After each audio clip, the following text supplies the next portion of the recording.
어제 이인미 전사님이 섬기고 있는 시전 모임을 참석했었어요.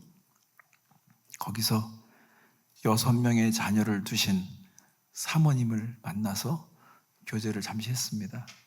그때 그 사모님은 6명을 키우다 보니까 교육에 대한 관심을 가질 수밖에 없죠. 그래서 유대인 정통 교육 방식인 하브루타 교육을 배우기 위해서 직접 유대교 회당에 찾아가서 체험 학습을 하고 그들로부터 전수받은 얘기를 좀 해주시더라고요. 우리는 성경에서 레위기서를 되게 지루하게 생각하고 어려운 척으로 생각하잖아요. 유대인들은 레위기서가 교과서입니다. 우리 학생들이요, 레위기서를 다 외우게 합니다. 그리고 레위기서에 감동을 받게 한다는 거예요. 제가 만난 사람 중에서요, 레위기서에 가장 큰 감동을 받은 분이 몇 분 계셔요. 우리 이희민 전사님, 방익수 목사님, 저 그렇거든요. 그리고 또 어제 만난 사모님도 레위기서에서 막 감동해가지고 흥분됐다고 계시다고요. 그러니까 이해가 안 되면 외워버리는 거예요. 외우다 보면 내가 외우고 있구나라고 또 감격하는 것 같아요. 여러분, 제가 어제부터 계속 얘기하는 게 하나님의 말씀은 진리입니다. 이거 믿죠? 진리입니다. 그러면 진리라는 것은 하나님의 말씀은 우리의 삶과 직결되며 반드시 거기에는 뜻이 있다는 것을 믿는 것입니다. 성경은 먼 얘기가 아닙니다. 그래서 성경을 가장 흥미롭고 가장 의미 있고 가장 자신감 있는 책으로 우리는 소유할 수 있어야 돼요. 그러니까 유대인들은 자녀들에게 유월절을 설명할 때 지루하게 설명하거나 의무감으로 설명하면 그건 죄 짓는 겁니다. 어제 교통사고 나다가 사고 나서 죽다 살아난 사람이 어제 일을 설명할 때 어떻게 지루하게 설명할까요? 절대 그렇게 지루하게 설명하지 않습니다. 우리가 마치 그 교통사고 현장 가운데 있는 것처럼 설명하는 것처럼 유대인들은 조상 때부터 홍해를 건넌 이야기, 이런 이야기를 할 때 10번의 그 재앙을 겪은 이야기를 할 때는요, 영화보다 더 재밌게 얘기해 줘야 돼요. 그래야 이게 전수가 되는 거예요. 그리고 사모님이 말씀하시는데 613개의 계명을 우리가 딱 나누면 365개의 계명은 하지 말라는 계명, 그죠? 그리고 나머지 248개의 계명은 하라는 계명인데 저 깜짝 놀랐어요.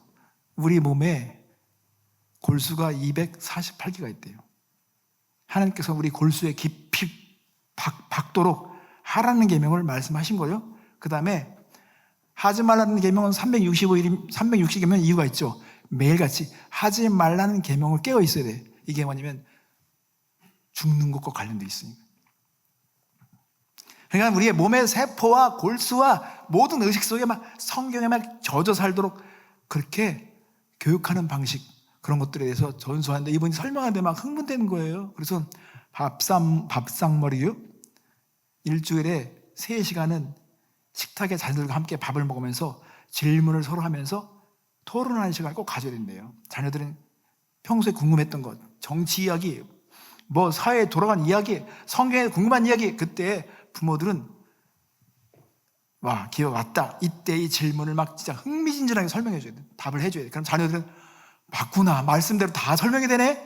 여러분, 성경은 우리가 이해하지 못하는 부분이 있을 수 있어요. 그러나 여러분 알고 있는 것은요, 진짜 실감나게 설명할 수 있어야 돼요. 자신감 있게 설명할 수 있어야 돼요. 흥미롭게 설명할 수 있어요. 우리의 삶에 이것이 무슨 의미가 있는지를 설명할 수 있어요. 그러니까 여러분, 성경은 진리입니다. 성경은 우리의 삶에 반드시 어떤 뜻과 이유를 가지고 있습니다. 그러니까 성경을 많이 알고 깨달을수록 그 사람은 부유할 수밖에 없고 자신감 있게 살 수밖에 없고 그리고 유익할 수밖에 없습니다. 왜냐하면 교훈에 대한 내용, 바르게 하는 내용, 책망하는 내용, 의로 교육하는 많은 내용도 있잖아요. 주일날 우리가 설교를 듣는 것은 어떤 의견이나 정보를 듣는 시간이 아니죠. 오늘 나에게 관련된 나에게 촉구하는 나의 삶과 깊은 관련이 있는 어떤 말씀이 들려질 것인가, 여기에 초점을 맞춰야 하는 것입니다. 여러분, 하나님은 먼저 두 종류의 소유권을 주장하십니다. 창조주로서의 소유권, 내가 너를 만들었다, 내가 너를 지었다, 내가 태를 열었다, 이렇게 만든 자는 소유권을 주장할 수 있어요. 하나님은 창조주로서 소유권을 주장하십니다. 내가 만들었으니까, 내가 그렸으니까 내 거죠. 내가 거기에 대해 소유권을 주장할 수 있어요. 그러니까 사람이 특허를 내는 것은 자신의 아이디어, 생각이 자기에게서 나왔기 때문에 소유권을 주장하기 위해서 특허를 내잖아요. 두 번째로 하나님은 어떤 소유권을 주장하냐면요, 구속주로서의 소유권을 주장합니다. 왜냐하면 구속주로서 소유권을 왜 주장해요? 지어서 내 것이라고 주장할 수 있지만 지음받은 백성이 죄에 팔려서, 완전히 죄에 팔려서 노예가 돼서 마치 애굽에 속박돼서 수백 년 살았던 히브리 민족처럼 이들이 이제 영원히 운명적으로다요 그냥 노예로 살 수밖에 없어. 그냥 누가 간섭하지 않으면 우리는요 노예로 사는 것입니다. 히브리인들은 희망이 없습니다. 미래가 없습니다. 그냥 그렇게 살다가 죽는 거예요. 노예로 살다가 죽는 백성이었어요. 이건 기적 같은 것입니다. 근데 이 백성이, 여러분, 200만 명이 애굽에서 빠져나와서 한 민족이 통째로 나와서 광야까지 와 있다는 이 자체는요, 이거는요 엄청난 사건입니다. 어떤 큰 계기와 강력한 손이 없으면 이건 불가능한 것입니다. 어떻게 애굽이라고 하는 그 거대한 제국에서 이 노예 같은 백성을 풀어낼 수 있을까요? 이건 하나님이 하신 거잖아요. 그건 하나님께서 이 백성을 어떻게 구속하셨습니까? 바로가 하도 강팍하게 구니까 장자를 치잖아요. 장자를 칩니다. 자, 그러면 이 장자를 치는 이 하나님의 심판 앞에서 벗어날 수 있는 방법과 기회를 말씀해 주셨어요. 문설주에 피를 바르면 살 수 있다는 거예요. 그러면 피를 바르려면 동물이 죽어야 돼요. 어린 양 피가 발려지려면 어린 양이 죽어야 돼요. 우리가 이 세상에서 영원히 저주받은 진노의 자녀인데 하나님께서 우리를 구속하셨어요. 그래서 우리가 구원받을 수 있는 기회를 주셨는데 예수의 피로 구원받을 수 있는 기회를 주신 것입니다. 그래서 하나님은요 핏값 주고 사셨습니다. 그러니까 하나님께서 우리를 대가를 지불하고 어린 양의 피로써 우리를 구속하셨기 때문에 너희는 내 것이다 라고 말씀하실 수 있는 권리가 있는 것입니다. 창조주로서의 권리가 있고 구속자로서의 권리가 있습니다. 그런데 세상은 이것을 거부하죠. 오늘날 시와 소설과 음악과 그림과 모든 문학 속에서 사람들은요 하나님을 거역합니다. 하나님은 내가 하나님의 소유가 왜 돼?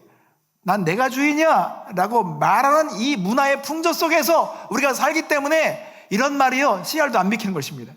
그만큼 세상은요 하나님을 거역한 문화로 가득 찼습니다. 근데요 잘 생각해 보셔야 됩니다. 아무리 똑똑한 사람도, 아무리 박사학위를 받고 많은 것에 그들이 기여를 했다 할지라도요 여전히 아직도 해결되지 못한 문제가 있어요. 인간은요 우리 몸에서 나오는 이 똥오줌, 이런 오염된 것조차도 우리는 해결을 못하는 것입니다. 잠을 안 자고 살 수 있습니까? 밥 먹지 않고 살 수 있습니까? 인간은 이미 한계를 지녔어요. 이것도 해결 못하는 인간의 주제에 그렇게 하나님을 거역할 때에 여러분 우리는요 이 성경 말씀을 보면요 그렇게 주장하는 사람들이 어리석고 유치하게 보일 수밖에 없습니다. 어린아이 수준밖에 안 되는 것입니다.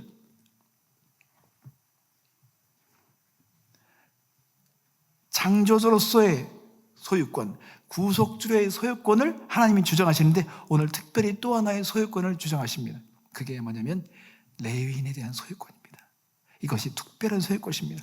자, 우선 민수기 3장 13절에 보면 처음 태어난 자는 다 내 것임은 내가 애굽 땅에서 그 처음 태어난 자를 다 죽이던 날에 이스라엘의 처음 태어난 자는 사람이나 짐승을 다 거룩하게 구별하였으니 그들은 내 것이 될 것입니다. 나는 여호와이니라. 여러분, 우리가 찬양을 부를 때 이사야서 43장 1절을 보면 여호와 너를 창조하신 하나님께서 지금 말씀하시니라. 이스라엘에 너를 지으시니가 말씀하시니라. 너는 두려워하지 말라. 내가 너를 구속하였고 내가 너를 지명하여 불렀나니 너는 내 것이라. 이 찬양을 부르잖아요. 여기 보면 내가 지었어. 내가 너를 구속했어. 너는 내 거야 라고 하나님께서 말씀하신다고 그러는데, 오늘 민수기에서 3장 11절 12절 말씀이면 이렇게 특별한 소유권을 또 주장하십니다. 여호와께서 모세에게 말씀하여 이르시되 보라, 내가 이스라엘 자손 중에서 레위인을 택하여 이스라엘 자손 중에 태를 열어 태어난 모든 자를 대신하게 하였은즉 레위인은 내 것이라.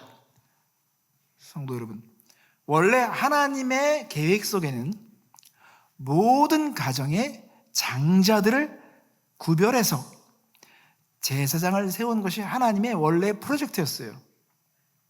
근데 이 계획이 궤도가 수정됐어요. 모든 가정마다 장자를 따로 구별해서 제사장을 삼으려고 했는데 이게 계획이 바뀌었어요. 하나님은 레위 지파를 따로 구별해서 그 지파를 사용해서 제사장 삼고, 그리고 하나님은 가까이에서 하나님의 임재 안에서 하나님을 알아가고 하나님을 대신해서 섬기고 하나님을 가까이에서 하나님의 그 뜻을 전하는 역할을 맡길 자로 레위인들을 선택하신 것입니다. 그래서 오늘 말씀하신 거예요. 레위인은 내 거다 이렇게 말씀하셨습니다. 그럼 우리가 볼 때 아니 하나님께서 왜 차별하시나? 레위인에게는 무슨 특별한 이유가 있나? 레위인은 완전했나? 레위인은 죄를 짓지 않았나? 레위인은 어떤 특별한 면이 있었었나? 우리는 이것을 생각해 볼 수가 있겠죠. 왜 레위인만 가까이 오게 하셨는가?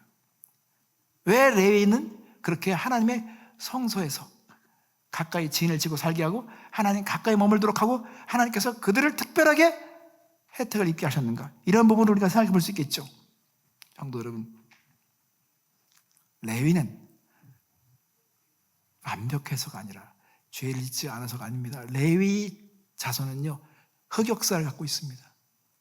불행한 역사를 가지고 있습니다. 그들은요 이미 한때 저주를 받았던 지파였습니다. 자, 창세기 34장 25절 27절 보면 제3일에 아직 그들이 아파할 때 야곱의 두 아들 디나의 오라버니 시므온과 레위가 각기 칼을 가지고 가서 몰래 그 성읍을 기습하여 그 모든 남자를 죽이고 야곱의 여러 아들이 그 시체 있는 성읍으로 가서 노력하였으니 이는 그들의 누이를 더럽힌 까닭이라. 디나가 세상 문화가 궁금해가지고요, 그가 생임이라는 지역에 가서 기웃거리다가 그 추장의 아들이 그 디나를 강간해버립니다. 성추행합니다. 근데 이 욕보이는 소식을 듣고 그때 레위와 시몬이 칼을 갑니다. 그리고 작전을 펴요. 그래서 세겜에 있는 추장을 만나가지고 거짓말로 디나와 너 아들을 결혼시키는 거 우리 찬성해. 근데 조건이 있어. 우리 민족은 할례를 받아야 돼. 너희 민족 남자들 다 할례 시켜. 그러면 우리 디나 줄게. 그러니까 근데 보니까 이 추장이 아무리 자기 아들 보니까 진짜 디나를 사랑하는 것 같아요. 그러니까 또 이 사람이 존경받는 추장으로서 모든 사람 모아놓고 설명하니까 모든 사람이 나 할례 받을게. 다 할례 받으니까 할례 받으면 어떻게 됩니까? 남자가 잠시 활동을 중단하고 쉬어야 돼요. 그러니까 그 할례 받는 틈을 타서 남자들이 힘을 못 쓸 때 다 학살해 버리는 것입니다. 이때 야곱은요 너무너무 놀랐습니다.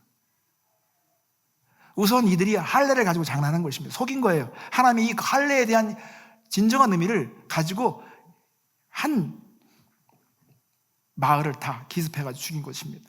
남자들을. 그러니까는 34장 30절이면, 창세기 34장 30절이면 야곱이 시몬과 레위에게 이르되 너희가 내게 화를 끼쳐 나로 하여금 이 땅의 주민 곧 가나안 족속과 브릿 족속에게 악취를 내게 하였도다. 나는 수가 적으니 그들이 모여 나를 치고 나를 죽이리니 그러면 나와 내 집이 멸망하리다. 이때의 이 상황 자체는 사실은 야곱조차도 방황하고 있던 때였습니다. 원래 베델로 가야 되는데 방황하고 있었을 때 이런 사건을 겪으면서 야곱은 깨닫게 되죠. 내가 베델로 갔어야 되는데. 그리고 이제 베델로 가자는 운동을 펴지만 이때 이 상황 자체에 야곱은 마음이 복잡해, 심경이. 그리고 자식들이 이렇게 살인을 저지른 걸 보면서 너무너무 후회스러운 거예요. 야곱에게 이게 엄청난 상처가 된 것 같아요. 자식들이 어떤 때는 정말 부모의 가슴에 못을 박아가지고 상처가 될 때가 있잖아요. 그래서 야곱은요, 마지막 죽기 전에 유언을 남기는데 그가 마음의 상처와 그런 아주 독한 마음을 가지고 레위에게 유언을 하는데요. 이런 유언이 있습니다. 자, 49장 보겠습니다. 6절과 7절 말씀. 그들의 분노대로 사람을 죽이고 그들의 혈기대로 소의 발목 힘줄을 끊었음이로다. 그 노염이 혹독하니 저주를 받을 것이요 분기가 맹렬하니 저주를 받을 것이라. 내가 그들을 야곱 중에서 나누며 이스라엘 중에서 흩으리로다. 여러분, 이게 축복입니까 저주입니까? 이 마음에 그냥 막 야곱이 평소에 담겨있던 이런 마음 상처를 확 쏟아내는데 레위 지파에 대해서는요 좋은 얘기를 해주지 않는 것입니다.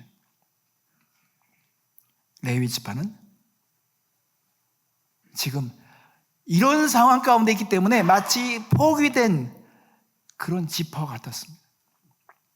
근데 어떻게 하나님은 이런 지파를 이렇게 따로 구별하셔서 부르셨을까요? 여기에는요 놀라운 역사가 또 있습니다. 하나님이 레위 지파에 대해서 특별한 마음을 보고 그들을 내 것으로 삼게 된 계기가 있습니다. 그게 바로 여러분 금송아지를 섬겼던 그때로 돌아가면 됩니다. 모세가 십계명을 받으러 산에 가서 십계명을 받고 있을 동안에 이 히브리인들이 모세가 안 보이니까 불안한 가운데서 그때 자기들에 있는 그 금이나 이런 것들을 다 모아가지고 녹여가지고 금송아지를 만들어 놓고 그 앞에서 그들이 섬기고 있는 거예요. 막. 그리고 그 금송아지를 보면서요 우리를 애굽에서 이끌어낸 신이라고 말하는 거예요. 여러분 어떻게 이럴 수가 있습니까? 애굽에서 구출해낸 구원해낸 하나님, 홍해를 가르시면서 그들을 구원하는 이 하나님이 그들이 만들어냈는데 그들이 알고 있는 하나님이 금송아지인 거. 그러니까 사람은요 이렇게 예배 시간에 와 있잖아요. 예배 시간에 와 있잖아요. 다 우리가 하나님 찬양합니다, 하나님 사랑합니다 말하잖아요. 이거 우리는요 사실은요 불순물이 많아요. 세상에 많은 때와 자기들이 겪은 형상을 가지고 예배할 수가 있어요. 어떤 사람은 하나님을 사랑합니다라고 말하지만 그 사랑이 인간적인 로맨스 같은 사랑의 수준으로 고백할 수도 있어요. 거기에 어떤 희생, 대가를 지불하는 거, 내 자아를 부정하는 그런 의미를 담은 어떤 찬양이 아니라 인간적인 로맨스로서 나 사랑해요, 감상적으로 사랑할 수도 있어요. 그렇잖아요. 이스라엘 백성이 10번의 재앙을 겪었잖아요. 10번의 재앙을 겪고 나왔어도 이 사람들은 애굽에서 배웠던 그 신에 대한 형상으로 이미 쪄들어 있어. 그런 형상만 본 거예요. 그러니까 자기가 맨날 본 것을 가지고 그러게 돼 있어. 그러니까 우리가요 진리 안에서 예배를 해야 되는 것입니다. 하나님을 계속 알아가지 않으면 결국은 그려봐, 하나님 그려봐 그러면 이상하고 흉측한 하나님을 그려놓을 수가 있습니다.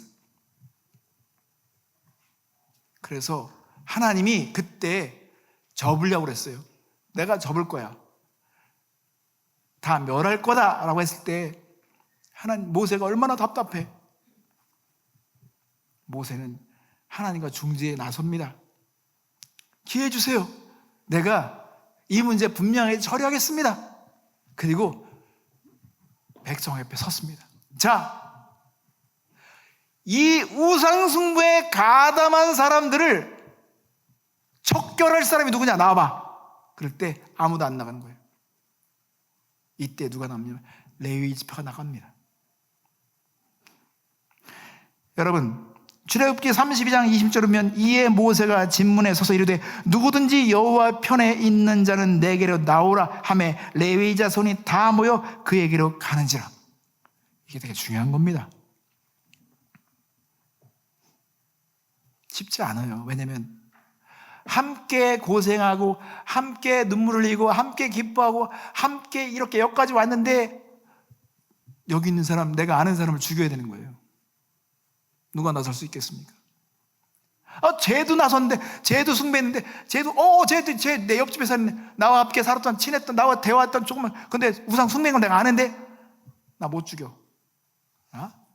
레위 지파가 하나님 편에 서기로 한 것입니다. 여러분, 우리가 몇 절에 말씀드렸지만 여호수아가 요단강을 건너서 여리고를 정복하기 전에 여러분 여호와의 군대 장관을 만났잖아요. 그때 군대 장관이 어떤 전쟁관을 알려주셨습니까? 아군과 적군 이것으로는 전쟁에 승리할 수 없어. 중요한 것은 하나님의 칼끝이 어디를 겨누느냐, 이거를 믿고 하나님 편에 서는 사람들이 진정한 하나님의 사람이고 그것이 전쟁을 승리하게 한다는 걸 말씀드렸잖아요. 그래서 레위인은요 여기에 목숨을 건 겁니다. 그래 맞아, 우리가 하나님 편에 서자고 딱 나선 것입니다. 여러분, 우리는요 이 땅의 진정한 평화를 우리의 방법으로 이룰 수가 없습니다. 정치인들이 평화로운 세상, 천국 같은 세상을 꿈꾸죠? 여러분, 우리 부모의 태에서 거기서 어떤 전야가 나올지 몰라요. 모압이나 암몬 족속은요 다 믿음의 조상들의 자손이었던 겁니다. 저 북한에 있는 김정은, 김일성, 이 가문도 원래는 독립을 위해 싸웠던 그런 가문에서 나오게 돼 있어요. 그렇기 때문에 우리가 어떤 민족을 이루고 하나가 됐다고 하지만 이 민족에서 적들이 나오는 것이고 형제 속에서 적들이 나오는 것이고 교회에서 이단이 나오는 것이고, 그렇기 때문에 우리는 하나가 됐는지 모르지만 하나님 편에 서 있지 않으면 그 즉시 우리는 벌써 불안해지기 시작하는 것이고 우리 안에 하나님을 대적하는 존재가 꿈틀거리기 시작하는 것입니다. 그래서 레위는 하나님의 편에 선 것입니다. 그래서 32장 27절면 모세가 그들에게 이르되 이스라엘 하나님 여호와께서 이렇게 말씀하시기를 너희는 각각 허리에 칼을 차고 진 이문에서 저문까지 왕래하며 각 사람이 그 형제를, 각 사람이 자기 친구를, 각 사람이 자기의 이웃을 죽이라 하셨느니라. 와, 친구를 죽이래요. 이웃을 죽이라고 하는 것입니다. 난 못해. 난 그렇게 할 수 없어. 여러분, 하나님의 편에 서는 것은요 즐거운 것이 아닙니다. 하나님 편에 서는 것은 쉬운 일이 아닙니다. 그런데 누군가 해야만 하는 일이기 때문에, 하나님 편에 서야 하는 일이기 때문에 서야 하는 사람이 있어야 되겠죠. 32장 28절 29절면 여러분 레위인들이 쳐 죽였기 때문에 이들에게 하나님께서 말씀하십니다. 자, 레위 자손이 모세의 말대로 행하며 이날에 백성 외에 3,000명가량이 죽임을 당하니라. 모세가 이르되 각 사람이 자기의 아들과 자기의 형제를 쳤으니 오늘 아버지 여호와께 헌신하게 되었느니라. 그가 오늘 너에게 복을 내리시리라. 그러니까 레위는 이전에 아버지에게 어떤 저주스러운 유언을 들었지만 이 흑역사를 끝내는 새로운 전환점으로서 이 금송아지를 섬기는 이때 하나님 편에 서서 그들이 헌신하고 철저하게 순종이기 때문에 하나님께서 그거를 좋게 보신 것입니다. 그래, 그게 내가 원하던 거야. 너희는 내 거다 라고 말씀하시기 시작한 것입니다. 여러분, 오늘 제가 여러분에게 말씀드리고자 하는 것은 바로 이 부분인 것입니다. 신앙생활 하면서요 우리가 노래를 부를 때 너는 내 것이다 이런 노래를 계속 부르잖아요. 그죠? 우리는 하나님의 소유된 백성이라 말하잖아요. 그러면 하나님은 일정한 시간에 그걸 증명해 보라는 어떤 현실을 주십니다. 증명해 봐봐. 근데 우리의 수준은 항상 사람들의 인정과 칭찬을 갈망하는 그 수준으로 완전히 뒤섞여 있기 때문에 하나님 두려움과 사람에 대한 이 두려움 사이에 계속 갈등하며 살죠. 그러니까 여러분, 하나님을 두려워하는 사람과 사람을 두려워하는 사람의 차이가 있어요. 문장으로 요약해 보겠습니다. 나는 네가 잘하는지 잘못하는지 중요하기보다 네가 나를 좋아하는지, 네가 나를 인정하는지, 네가 나를 좋게 보는지, 나는 그게 더 중요해. 이런 사고방식을 가지고 있는 사람들은 인간 중심적인 신앙생활을 하는 거예요. 그 사람이 잘못됐는데도 내가 그 말하면 그 사람이 나를 싫어할까봐, 이 관계가 끊어질까봐 말을 못하는 거, 이게 인간 중심의 신앙생활을 하는 거예요.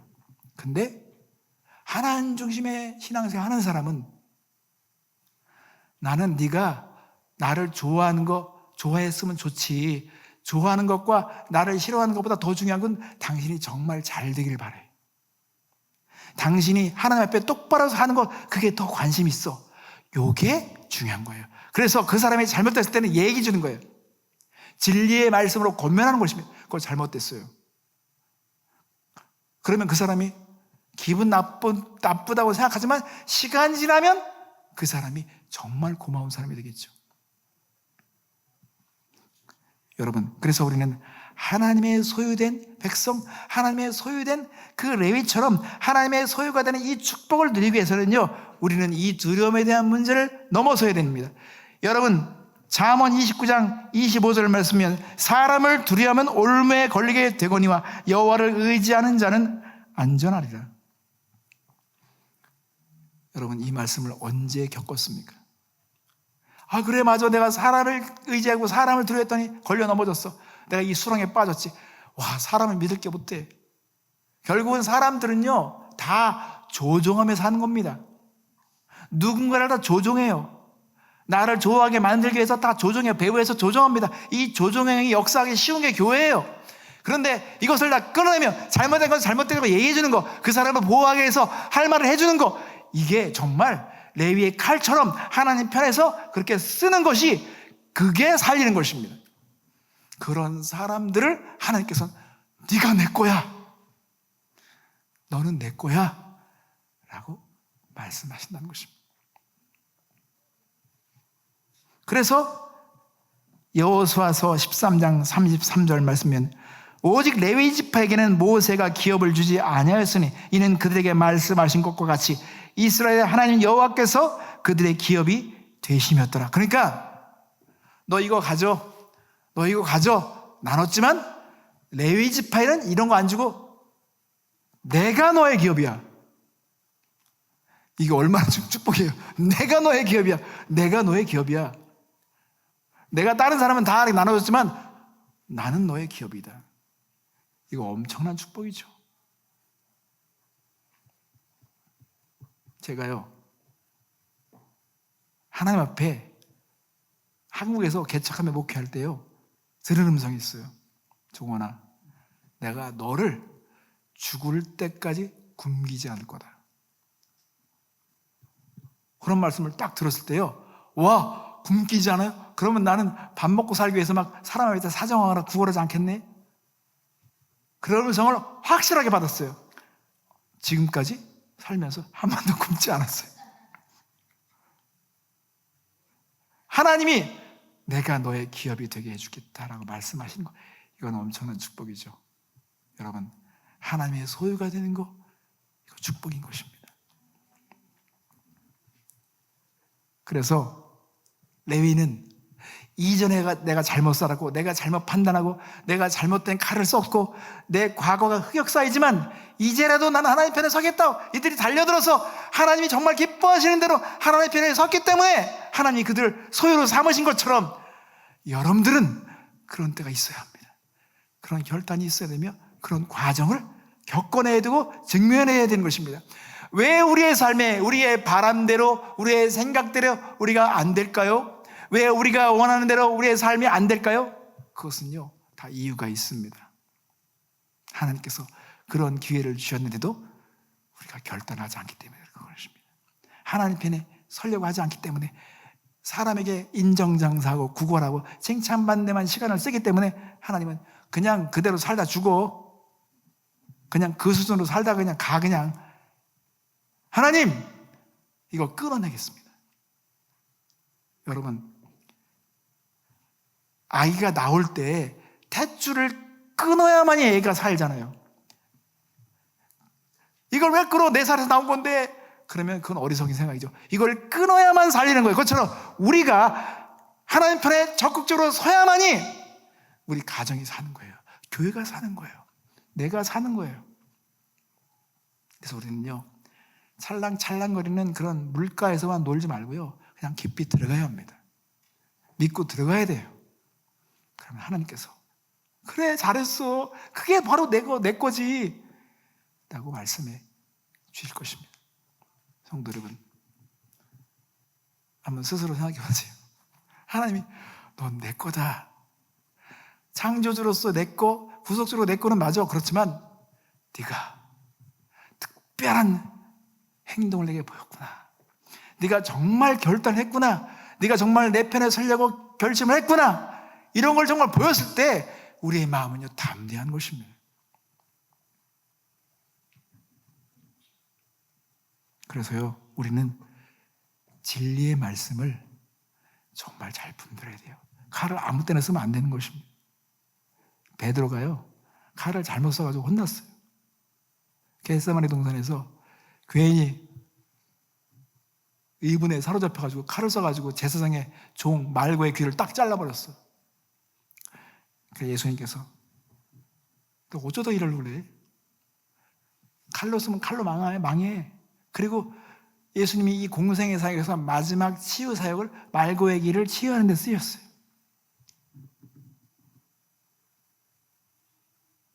우리가 진리의 칼을 사용하기 위해서는, 그리고 하나님 편에 철저히 서기 위해서는 정말 진리를 잘 분별할 수 있어야 됩니다. 이때 나서야 되는가? 이때 내가 기다려야 되는가?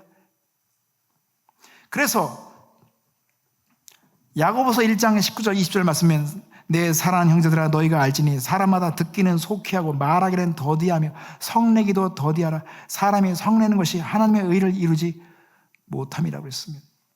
그러니까 우리가 가족을 사랑하고 교회를 사랑하는 이 방법에 있어서 우리가 어떤 때 어떤 성을 내고 분노를 할 수 있는데, 이 분노가 정말 내가 분을 내야 될 때인지, 그게 10년이 지나도 후회스럽지 않은 분노가 될 것이라는 확신이 있잖아요. 그럼 그때 분노해도 돼요. 전 제가 살면서 분노해가지고 후회한 적이 한두 번 있습니다. 근데 그때 이후에는요, 제가 웬만하면 분노하지 않습니다. 그리고 내가 앞으로 살면서 평생 그 분노에 대해서는 후회하지 않을 자신이 있어 라고 한다면 분노해야 되겠죠. 그래서 정말 듣기는 속히 하라는 것입니다.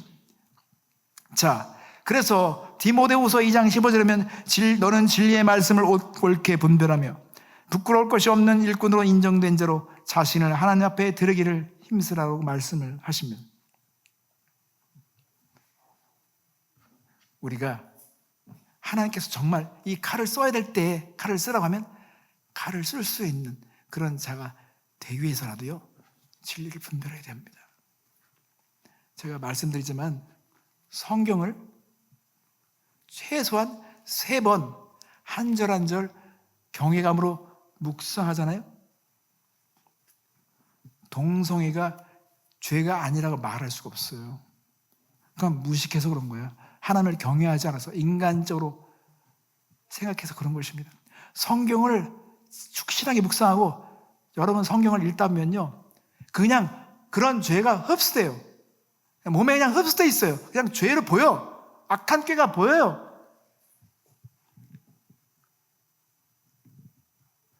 이게 우리의 삶에 어떤 모범이 칼날같이 예리하고 정결하며 어떤 경건함에서 나온 칼이어야만이 그것이 사람을 살릴 수 있는데, 그것이 인간적인 방법으로 칼을 쓰거나 어떤 감정적인 마음으로 칼을 쓰거나 하나님의 말씀에 대해서 정확히 알지 못하면서 칼을 썼을 때예요.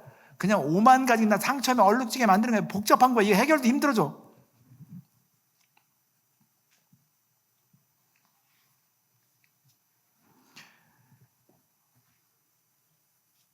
오늘 하나님께서 너는 내 것이다 라고 말씀하고 싶다면 여러분 누구 보고 할까 참 궁금해요. 너는 내 거다. 내가 너를 구속했으니까 너 내 거야. 그럼 뭐 당연하죠. 그렇지만 너는 정말 그 어려운 순간에 내 편에 서기로 결정했지. 너 내 거야.